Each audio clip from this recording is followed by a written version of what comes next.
السلام علیکم ورحمۃ اللہ وبرکاتہ۔ 2 دن سے سوشل میڈیا اور الیکٹرک میڈیا جو ہے اس کو دیکھ رہا ہوں۔ اس کے اوپر ایک موضوع زیر بحث ہے اور اس پر ہر انسان جو ہے بحث کرنا سعادت سمجھ رہا ہے۔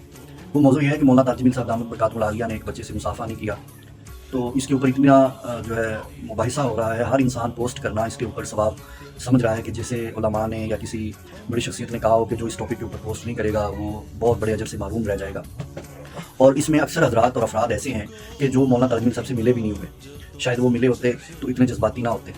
اور جو پیشہ ور صحافی حضرات ہیں وہ اپنا بیانیہ دیتے ہیں اور سامنے والے کے اوپر چھوڑ دیتے ہیں کہ آپ ہماری رائے سے اختلاف کریں یا آپ ہماری رائے کو اپنی رائے کے برابر سمجھیں۔ لیکن یہ جو فیس بک کے نئے ہمارے دوست احباب ہیں وہ اپنی رائے بھی دے رہے ہیں اور اس طرح اس کے اوپر ہمیں مسلط کر رہے ہیں اپنی رائے کو کہ شاید وہ جو بات کر رہے ہیں وہ بالکل ٹھیک ہے۔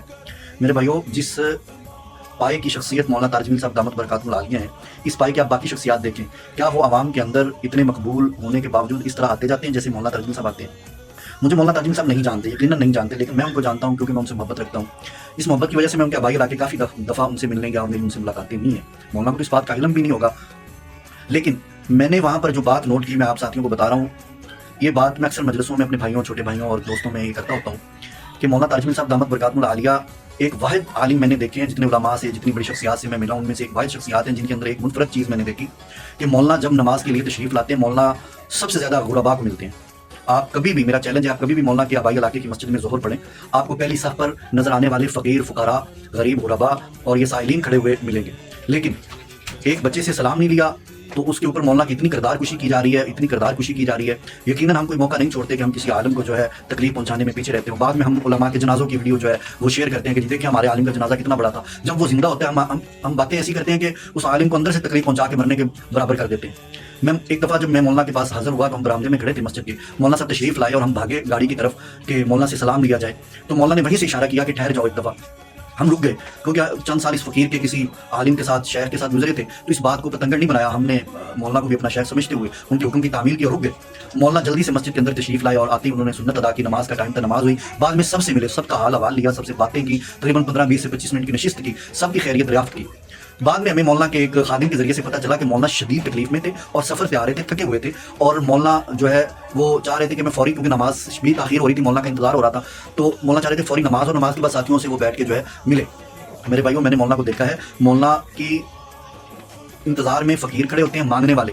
مولانا ہمارا جو ہے گیٹ ٹوٹا ہوا ہے، ہماری دیوار ٹوٹی ہوئی ہے، جی ہمارے بچے کا کام نہیں ہے، ہمارے پاس موٹر سائیکل نہیں ہے، ہماری بچی کی شادی ہونی ہے۔ مولانا واحد عالم ہے جو گھر سے جیب بھر کے لاتے ہیں اور وہاں پہ فقیروں کے اندر اپنی جیب خالی کر کے جا رہے ہوتے ہیں۔ ان کے مینیجر پاس کھڑے ہوتے ہیں، جو بڑے کام ہوتے ہیں مینیجر کے ذمہ لگا رہے ہوتے ہیں، بھائی یہ بھی کرواؤ، یہ بھی کرو۔ آج تک میں نے کوئی بڑا نہیں دیکھا کہ جو ڈائریکٹ فقیروں سے ملتا ہو، جھونپڑی والے فقیر۔ میں فقیر جو بول رہا ہوں وہ والے فقیر جو واقعتاً فقیر ہیں، جو ہمارے روزمرہ گھروں میں دروازے پہ بھیک مانگنے آتے ہیں، وہ والے فقیروں کی بات کر رہا ہوں۔ آپ امیجن کریں کہ مولانا کی صف میں مولانا کے دائیں بائیں وہ لوگ کھڑے ہیں اور مولانا ان کو ٹائم دے رہے ہیں، ان کی بات سن رہے ہیں، ان کو پیسہ دے رہے ہیں، ان کی ہیلپ کر رہے ہیں۔ یار مولانا تاج الدین صاحب ایک انسان ہے، ایک عالم کے اندر اتنی خوبیاں ہیں، اتنی خوبیاں ہیں۔ پہلی بات ہے، مولانا ہو سکتا ہے اس بچے سے مسجد میں جا کے اسپیشل ملے ہوں، رستے میں مسجد کا دروازہ اور رستے میں وہ بچہ آ گیا مصافحہ لینے، اگر وہ تبند نہیں ہاتھ میں لا سکے تو یار اس کو آپ لوگ ہی معاف کر دیں، اس کو آپ لوگ ہی اگنور کر دیں۔ کیوں آپ لوگوں نے یہ قسم کھائی ہوئی ہے کہ ہر تھوڑے عرصے کے بعد آپ نے مولانا تاج الدین صاحب جیسے دیگر علماء کو بھی ہم روزمرہ اپنی فیس بک کی پوسٹوں کا نشانہ بناتے ہیں، تکلیف پہنچاتے ہیں؟ ان اللہ ہمارا کیا مقام لکھا جا رہا ہوگا؟ خدارا اگر ہمارے علماء کے اندر کوئی 19-20 کا فرق آ جاتا ہے تو اللہ کی رضا کے لیے میرے فیس بک کے دوستوں، میری ٹک ٹاک کے دوستوں، میرے سوشل میڈیا کے دوستوں، اللہ کی رضا کے لیے ان علماء کو معاف کر دو یار۔ بعد میں آپ جنازے کی ویڈیو شیئر کرنے سے بہتر ہے ان کی زندگی میں ان کو معاف کر دو، بعد میں جنازے کی ویڈیو نہ شیئر کیا کرو۔ اور عجب بات یہ ہے کہ ایسے لوگ پوسٹیں شیئر کر رہے ہیں جن کا خود تعلق علماء سے ہے، جن کا خود تعلق مذہبی گھرانوں سے، مذہبی جماعتوں سے، اسکالروں کے ساتھ ہے، اور وہ پھر بھی یار افسوس ہے۔ میں ریکویسٹ کروں گا کہ اللہ کی رضا کے لیے بھائی آپ مولانا کو معاف کریں، دیگر علماء کو معاف کریں، ان کی قدر کریں۔ کیسا انسان ہے یار طارق جمیل، پوری دنیا اس کو چاہتی ہے، اور پاکستان کے جو ہم چھوٹے ہیں، ہم ناقابل اندیش ہیں، ہم ہر وقت مولانا کی ٹرولنگ کے انتظار میں ہوتے ہیں، مولانا سے کوئی حرکت سرزد ہو اور ہم اس کے اوپر ٹرولنگ شروع کر دیں۔ میرے بھائیو، یہ علماء کے خیر خواہوں والا رویہ ہمارا نہیں ہے۔ اللہ تعالیٰ ہمیں معاف فرمائے۔ بس یہ میری باتیں تھیں کہ آپ مولانا کو معاف کر دیں، معاف کر دیں۔ مولانا کو تکلیف دینے کا کوئی موقع آپ لوگ ہاتھ سے نہیں جانے دیتے، آپ مولانا کو معاف کر دیں۔ اللہ تعالیٰ ہم سب کو ہدایت نصیب فرمائے۔